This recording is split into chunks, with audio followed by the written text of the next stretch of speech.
رحمن رحمن ساعدني يا رحمن اشرح صدري قرآن.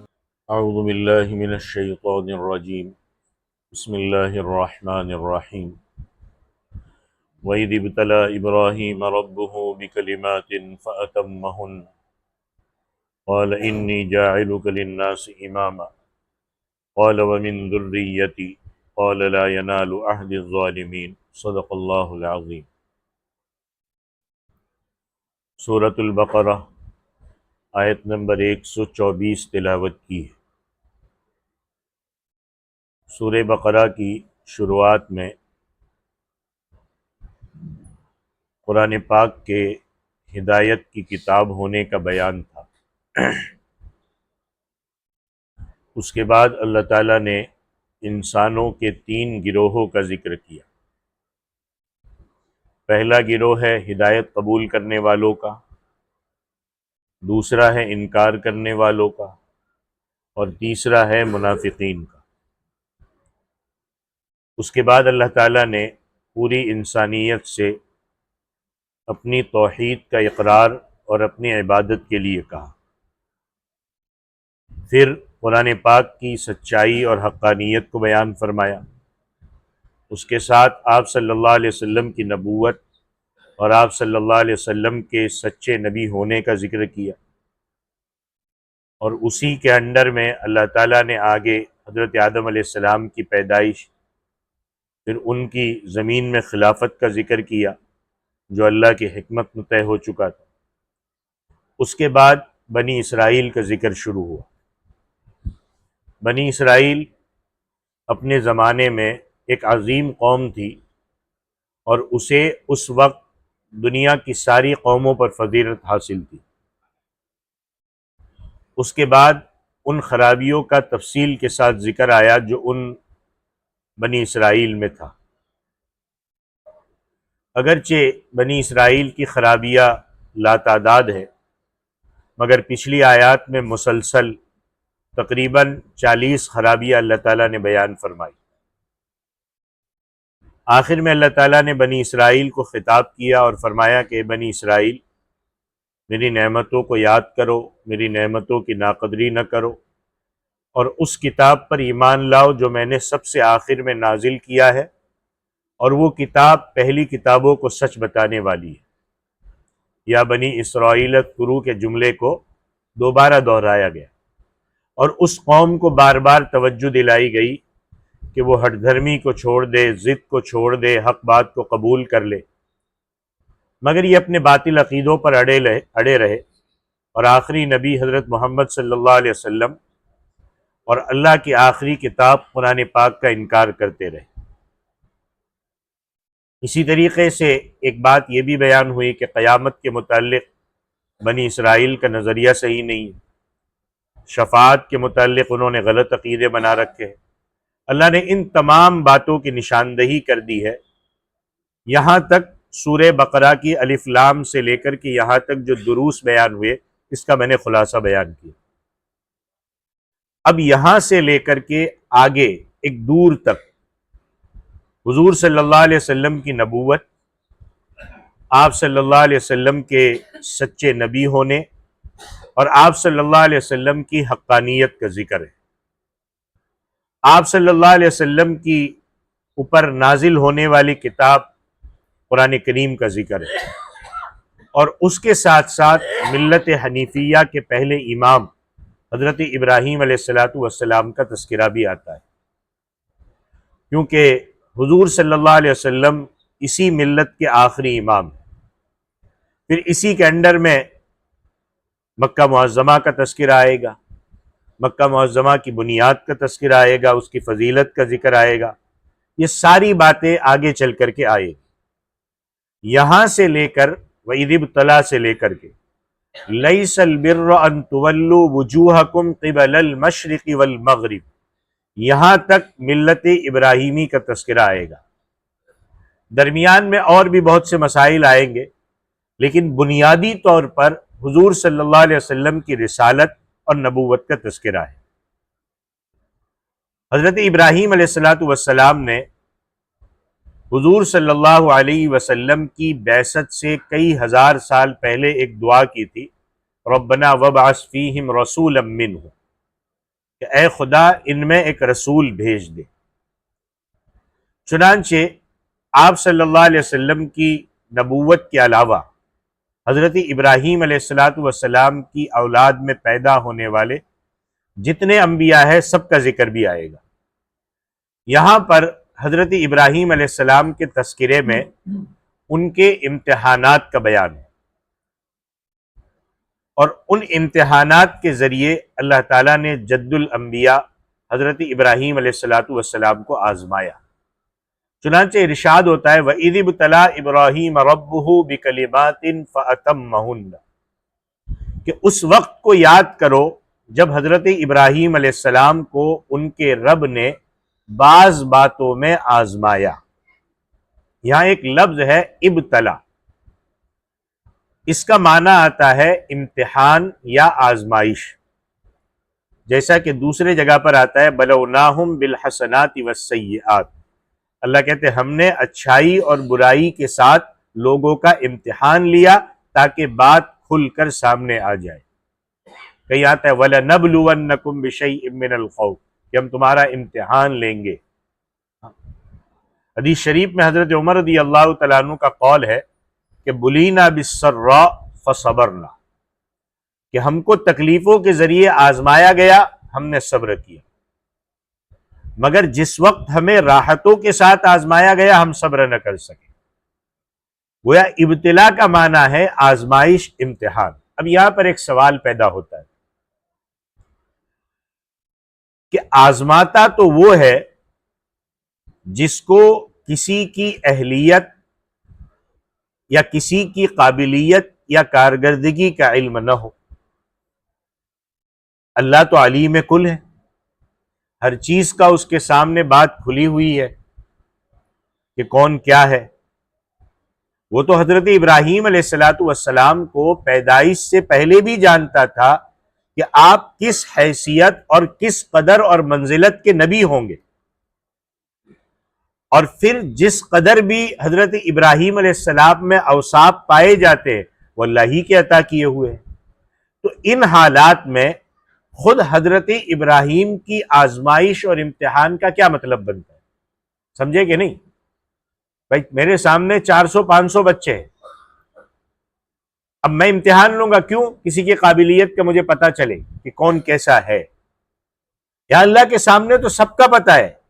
تو یہاں پر مفسرین کرام فرماتے ہیں کہ امتحان کا مقصد یہ بھی ہوتا ہے کہ کسی کو آزمائش میں، امتحان میں ڈال کر اس کی حیثیت کو دوسروں پر واضح کیا جائے۔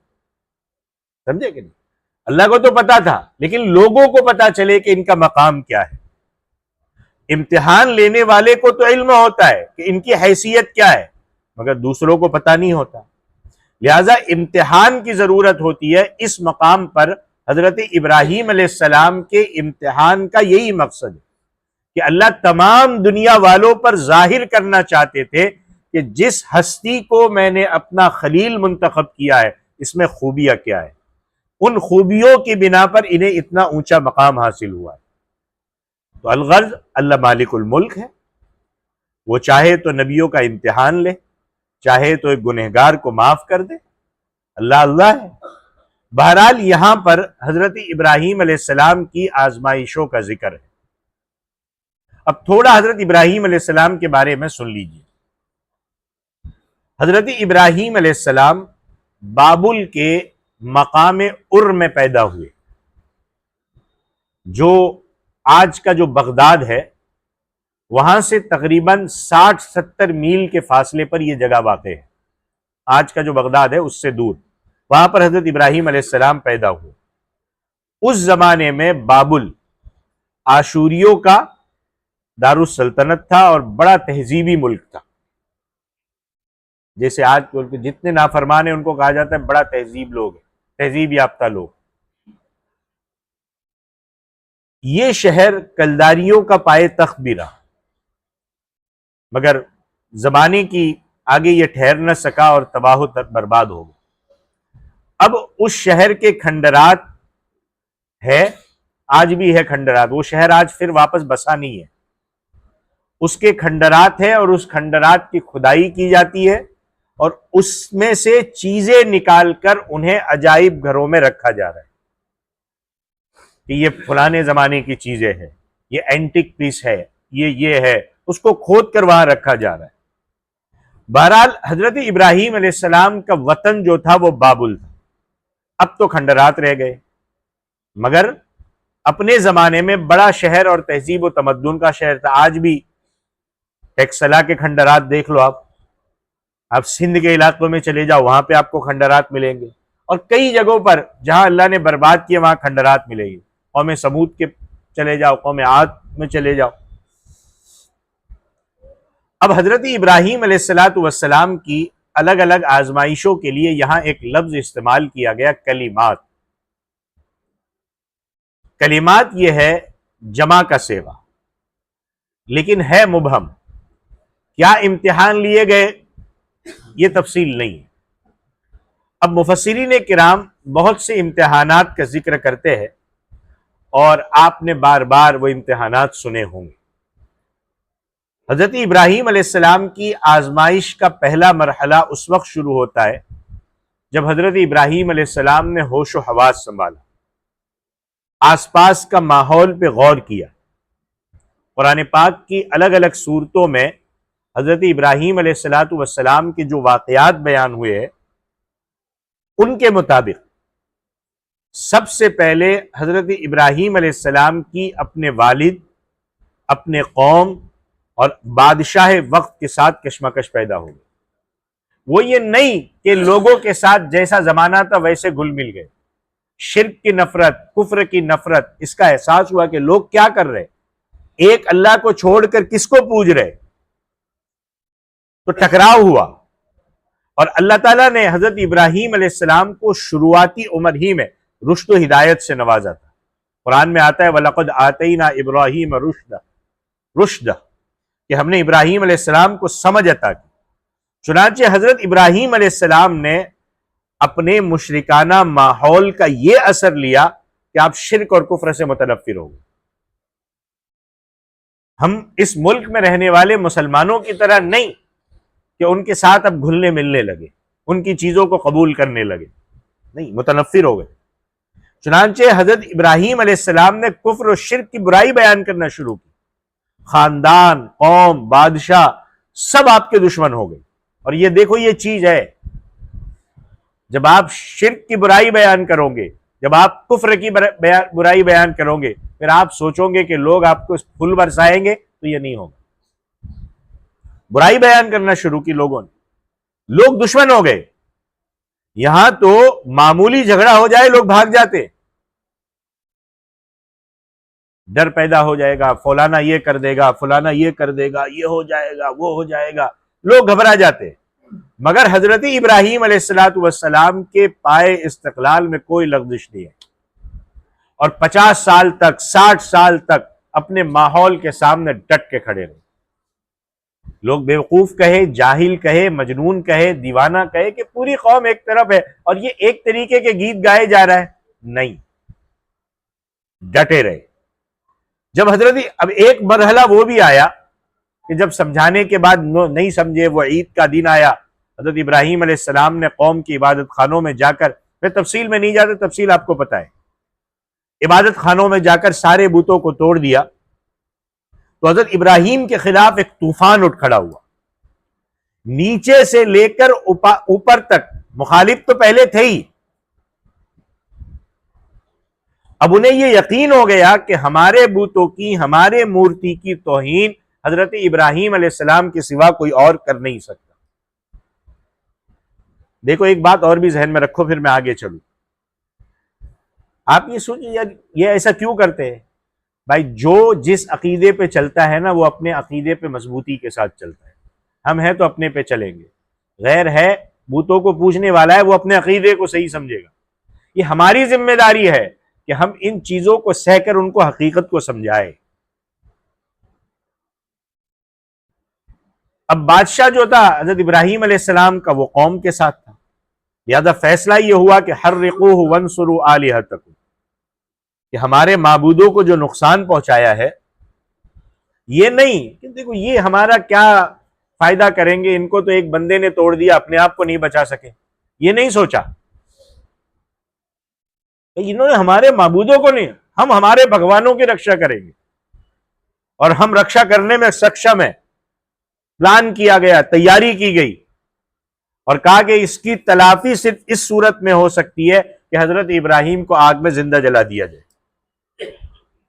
چنانچہ جیسا کہ واقعات بیان ہوئے، اس فیصلے پر عمل کرنے کے لیے بڑی مقدار میں ایندھن جمع کیا۔ اور ایک چیز اور ذہن میں رکھ، جب نبیوں کے ساتھ یہ ہوا ہے تو میری اور تمہاری کیا حیثیت ہے؟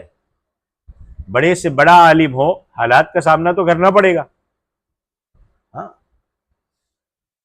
بڑی مقدار میں ایندھن جمع کیا اور پھر ایک کھائی میں اچھی طرح جلایا، اس آگ کو اچھی طرح بھڑکایا، اور منجنیق کے ذریعے، گوفن کے ذریعے حضرت ابراہیم علیہ السلام کو دور سے اس میں پھینک دیا گیا۔ ان حالات میں بھی حضرت ابراہیم علیہ السلام آزمائش میں پورے اترے، اور ایسے وقت میں بھی، آگ میں ڈالے جانے کے وقت بھی کوئی شکایت نہیں کی۔ ہماری طرح نہیں، فلانا ہے نا، فلانے نے کیا نا، اس لیے میرے ساتھ ایسا ہوا، نہیں تو میں تو صحیح چل رہا تھا۔ اپنے ہی دشمن ہیں، اپنے ہی ایسے، کوئی شکایت نہیں۔ اللہ کا کام کر رہے تھے، آئے حالات تو آئے، اور آپ نے اللہ کی رضا کے خاطر معافی کی کوئی درخواست بھی پیش نہیں کی کہ بھائی معاف کر دو، اب میں نہیں کروں گا، نہیں۔ یہی تو حق پرست ہونے کی دلیل ہے، یہی تو عظیمت ہے کہ جب تک ایسے واقعات ہوتے رہیں گے اسلام سربلندی تک چلتا رہے، اور جہاں ایسے واقعات ہونے بند ہو گئے کہ مسلمانوں کو باطل نے تکلیف دینا چھوڑ دیا، وہاں پھر خطرہ ہے، وہاں خطرہ ہے۔ کوئی درخواست پیش نہیں کی معافی کی، بلکہ بہت مسکراتے چہرے کے ساتھ آگ میں ڈالے جانے کو قبول کیا۔ اللہ نے کیا فرمایا؟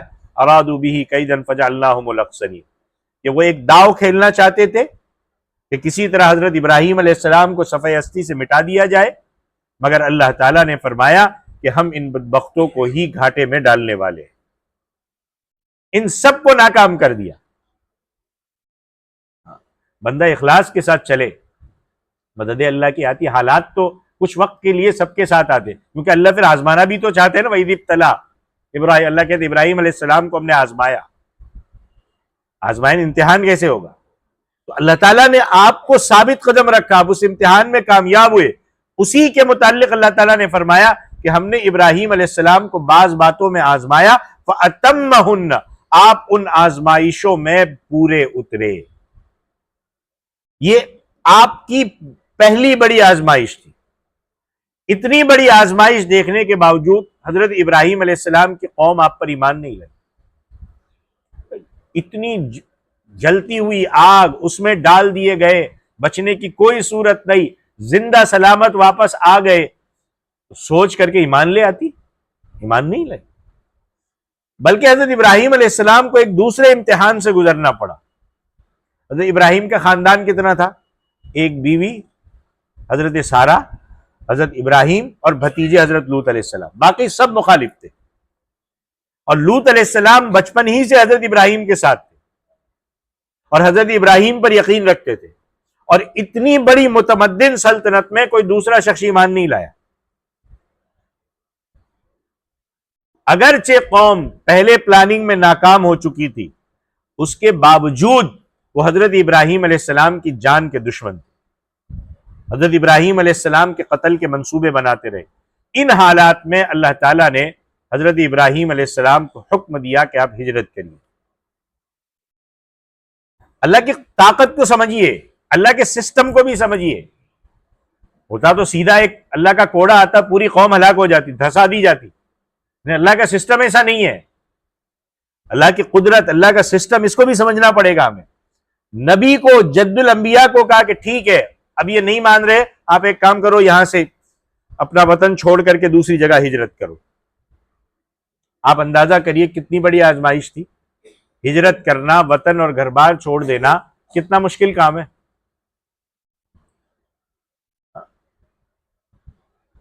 1947 کے آس پاس جو بھی ہوا ہمارے یہاں سے کتنوں نے چھوڑا، وہاں سے کتنے حالات خراب ہوئے، مگر جب اللہ کا حکم ہوتا ہے تو پھر نبی پیچھے نہیں ہٹتے، بلکہ نبی کے ساتھ اگر ایمان والوں کو بھی ہجرت کا حکم دیا جائے تو وہ اس کٹھن گھاٹی کو پار کر لیتے۔ ہمارے نبی آخر الزماں صلی اللہ علیہ وسلم اور صحابہ کو مکہ میں کیا حالات پیش آئے، ایک وقت تک اس بھٹی میں پکایا گیا، وہ تو اللہ کے محبوب تھے، کیا ہونا چاہیے تھا، اللہ کا ایک کوڑا آتا مسئلہ حل ہو جاتا، لیکن بھٹی میں پکایا گیا، حالات سے گزارا گیا، اور پھر جب دیکھا کہ اب کچھ نہیں ہونے والا، کہا کہ اب ہجرت کریے۔ یہ بھی ایک اہم تاریخی واقعہ ہے، اس لیے قرآن نے تذکرہ کیا والسابقون الاولون من المہاجرین والانصار، یہ کہہ کر ان کی تعریف فرمائی ہے۔ تو بہرحال آتے اسی واقعے کی طرف، حضرت ابراہیم علیہ السلام اللہ کے حکم پر لبیک کہتے ہوئے ہجرت کے لیے تیار ہو گئے اور فرمایا انی مہاجر الی ربی، میں اللہ کی طرف ہجرت کرنے والا ہوں۔ چنانچہ حضرت ابراہیم نے بیوی اور بھتیجے کے ہمراہ بابل چھوڑ دیا، عراق چھوڑ دیا، بغداد چھوڑ دیا، اور آپ کو مصر کے راستے سے شام اور فلسطین پہنچنے کا حکم تھا۔ راستے میں شرق اردن کے جو علاقے، وہاں آتا ہے بحر میت، جو بعد میں ڈیڈ سی کے نام سے مشہور ہوا۔ جب لوط علیہ السلام کی قوم کو اٹھا کے وہاں پٹکا گیا تو وہ ڈیڈ سی کے نام سے مشہور ہوا۔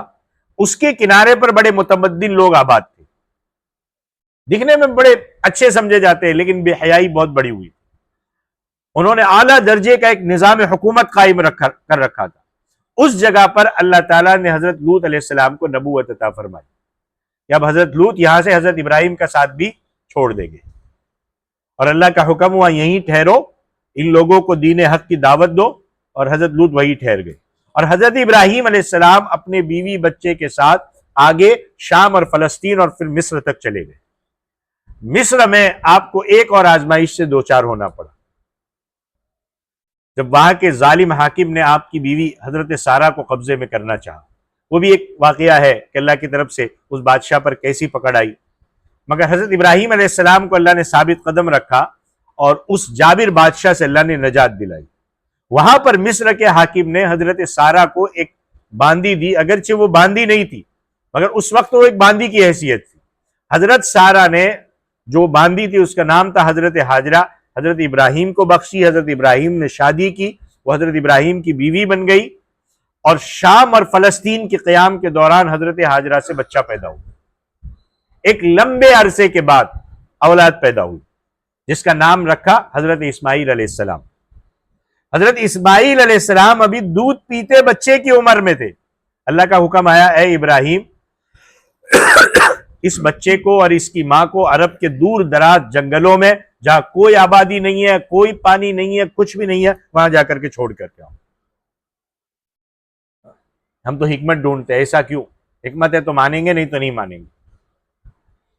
حضرت ابراہیم نے تعمیل کی، بیوی بچوں کو ساتھ لیا، اور آج جہاں مکہ ہے، صفا مروہ کی جو پہاڑیاں ہے وہاں پہ اس جگہ پر پہنچی، جو کہ اس وقت کچھ بھی نہیں تھا، کوئی رہنے والا نہیں تھا، پہاڑیاں، جنگلات، کوئی آبادی نہیں، ابھی تو رونق ہی رونق۔ اس مختصر قافلے کے ساتھ کوئی سامان نہیں تھا، حضرت ابراہیم، حضرت ہاجرہ اور بچہ، ایک مشکیزے میں تھوڑا سا پانی اور کچھ کھجوریں تھی، جو حضرت ابراہیم علیہ السلام نے اپنے لخت جگر اور اپنے بیوی کے پاس چھوڑ کر چلے گئے۔ یہ بھی نہیں بتایا میں جا رہا ہوں، اللہ نے کہا چھوڑ دو، چھوڑ دیا۔ یہ سارے واقعات آپ سنتے رہتے۔ اس کے بعد حضرت ابراہیم علیہ السلام کبھی کبھی جاتے، اپنے بیوی بچے کی خبرگیری کرتے۔ اللہ نے اس بیابان وادی میں زمزم جیسے بہترین پانی کا انتظام فرمایا۔ پھر وہاں جب پانی ہوا، پرندے آنے لگے پینے کے لیے، تو وہاں ایک قبیلہ آیا بنو جرہم، وہ آباد ہوئے، اور اس طرح وہ ویران اور غیر آباد جگہ ایک رونق والی بستی میں بدل گئی۔ اس کے بعد حضرت ابراہیم پر ایک اور بڑی آزمائش آئی، جب حضرت ایک تو دودھ پیتا بچہ چھوڑ دو، اب جب وہ بچہ 12-13 سال کا ہو گیا تو اللہ کی طرف سے حکم آیا کہ اگر اس بچے کو اللہ کی راہ میں قربان کر دو۔ کیا حکم آیا؟ اس بچے کو اللہ کی راہ میں قربان کر دو۔ اس واقعے کی تفصیل بھی قرآن پاک میں الگ الگ جگہ پر آئی ہے، سورۃ صافات میں آئی ہے، فلما اسلم وتلہ للجبین ونادیناہ ای یا ابراہیم، یہ پورا واقعہ ہے۔ حضرت ابراہیم کو بار بار خواب آیا، حضرت ابراہیم نے اس کا ذکر اپنے لخت جگر سے کیا، بچہ بھی بڑا صابر تھا، اس نے جواب دیا آپ اللہ کے حکم کی تعمیل کرو، اس کے لیے تیار ہوئے، حتیٰ کہ بیٹے کے گردن پر چھری بھی چلا دی۔ وہ تو اللہ کی حکمت تھی کہ اللہ نے قربانی بھی قبول کر لی اور بچہ بھی صحیح سلامت بچ گیا۔ تو الغرض اللہ تعالیٰ نے حضرت ابراہیم علیہ السلام کو جان، مال، اولاد ہر طریقے سے آزمایا، اور آپ اس آزمائش میں پورے اترے، فَأَتَمَّهُنَّ، اور پھر اللہ نے اس جمنے پر، اس ثابت قدمی پر جو انعامات عطا فرمائے ان کا ذکر بھی قرآن پاک میں آتا ہے۔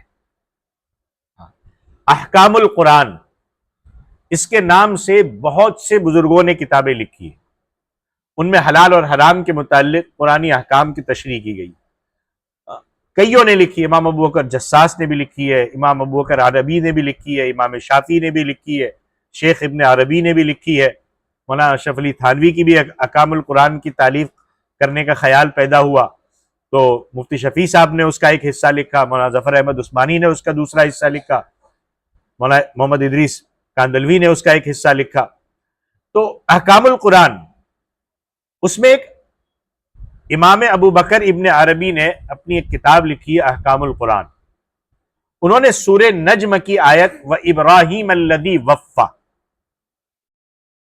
اس کا یہی مطلب کیا ہے کہ کیا تم کو حضرت ابراہیم علیہ السلام کی خبر نہیں پہنچی جنہوں نے پورا پورا کر دکھایا، یعنی اللہ کی طرف سے جو بھی حکم آیا انہوں نے پورا کیا، اور اس طرح ہر آزمائش پر پورے اترے۔ حضرت ابراہیم نے اپنا سارا مال مہمانوں اور محتاجوں کے لیے وقف کر رکھا تھا، آپ اکیلے کھانا نہیں کھایا کرتے، جب تک کوئی مہمان نہیں ہو ساتھ میں کھانا نہیں کھاتے تھے۔ آپ نے اپنے آپ کو آگ میں ڈالے جانے کے وقت بھی ذرا پسو پیش نہیں کیا، اپنے دل کو ہمیشہ رحمان کے سامنے رکھا، یعنی اللہ کو راضی کرنے کے لیے وقف کر دیا، آپ ہر امتحان میں کامیاب ہو گئے۔ حضرت ابراہیم وہ ہستی ہے کہ جب ان امتحانوں میں کامیاب ہو گئے تو اللہ نے خوش ہو کر انعام مرحمت فرمایا، قال انی جاعلک للناس اماما، اللہ کہتے ہیں میں تمہیں لوگوں کا امام یعنی پیشوا بنانے والا ہوں۔ امام وہ ہوتا ہے جس کی باتوں کو اور جس کی کاموں میں لوگ پیروی کریں، جس کے اقوال اور جس کے افعال میں جس کی اقتداء کی جائے۔ اس لحاظ سے تمام انبیاء علیہ الصلوۃ والسلام اپنی اپنی امت کے امام ہوتے ہیں، کیونکہ جس قوم میں وہ نبی بھیجے گئے ان کو اقتداء کرنی ہے۔ وَجَعَلْنَا مِنْهُمْ أَئِمَّةً يَهْدُونَ بِأَمْرِنَا، کہ جو اللہ کہتے ہیں ہمارے حکم سے امت کی رہنمائی کرتے ہیں۔ حضرت ابراہیم علیہ السلام جن کا ذکر خیر ہو رہا ہے وہ تو ملت حنیفیہ کے بہت بڑے امام ہیں۔ حضرت ابراہیم کا لقب کیا ہے؟ ابو الانبیاء، سارے نبیوں کے باپ، سارے نہیں بلکہ نبیوں کے باپ، کیونکہ اس سے پہلے بھی انبیاء تھے، حضرت آدم بھی تھے، حضرت نوح بھی تھے۔ اب حضرت ابراہیم تمام حضرت ابراہیم کے بعد میں آنے والے نبیوں کے باپ اور دادا ہیں، تو تمام آزمائشوں سے گزرنے کے بعد اللہ نے خوشخبری سنائی کہ اے ابراہیم میں تمہیں لوگوں کا امام اور پیشوا بناتا ہوں۔ اب دیکھو نبی بھی تو کیسے ہوتے ہیں، جب حضرت ابراہیم علیہ السلام نے اللہ کی طرف سے امت کا انعام پایا، امامت کا انعام پایا، تو اللہ سے ایک درخواست بھیجی، کہا اللہ قال ومن ذریتی، اللہ جس طرح تم نے مجھے منصب امامت سے نوازا ہے کیا یہ سلسلہ میری اولاد میں بھی رہے گا؟ یعنی ان کو بھی عطا کر دیجئے، کیا میری اولاد بھی اس عہدے پر فائز ہوگی؟ اللہ نے جواب دیا کہ امامت کا عہدہ صرف ایمان والوں کے لیے ہے، قال لا ینال عہد الظالمین، فرمایا میرا یہ وعدہ ظالموں کو نہیں پہنچے گا، کیونکہ ظالم اس قابل، اب ظالم وہ بھی ہے جو اللہ کو نہیں مانتا، ظالم وہ بھی ہے جو اللہ کے علاوہ جا کے سر ٹیکتا ہے، تو ظالم اس قابل نہیں ہوتا کہ اسے امامت کا منصب دیا جائے، یہ تو اللہ کے نیک بندوں کے حصے میں آتا ہے۔ اور یہاں حضرت ابراہیم علیہ السلام کو جو چیز عطا ہوئی وہ نبوت۔ فقہا، محدثین، متکلمین فرماتے کہ اگر کسی نے آنکھ جھپکنے کے وقت کی مقدار کے برابر بھی کفر یا شرک کیا ہو وہ عہدے نبوت کا مستحق نہیں ہے. اللہ نے نبیوں کو اس سے پاک رکھا ہے. تو انبیاء علیہ السلام کے علاوہ خلافت اور حکومت والے جو امام ہیں ان میں بھی جو کوئی بھی ظالم ہے وہ اس آیت کی روح سے حکومت کرنے کا اہل نہیں ہوتا. اللہ کے نزدیک امامت کے قابل وہی لوگ ہیں جو انصاف کو سربلند رکھنے والے. کوئی بھی ظالم پیشوائی کے لائق نہیں. تو یہ حضرت ابراہیم علیہ السلام کا ایک مختصر سی میں نے سیرت مختصر انداز میں، ورنہ ان واقعات کو کھول کے بیان کرتا تو بہت لمبی جاتی. بس میں نے یہ بتانے کی کوشش کی کہ اللہ نے حضرت ابراہیم علیہ السلام سے جو امتحانات لیے، جو آزمائش لی، اور وہ بھی کس لیے؟ لوگوں کے سامنے ان کے مرتبے کو بتانے کے لیے کہ ان کی حیثیت کیا ہے، ان کا مقام اور مرتبہ کتنا بلند ہے.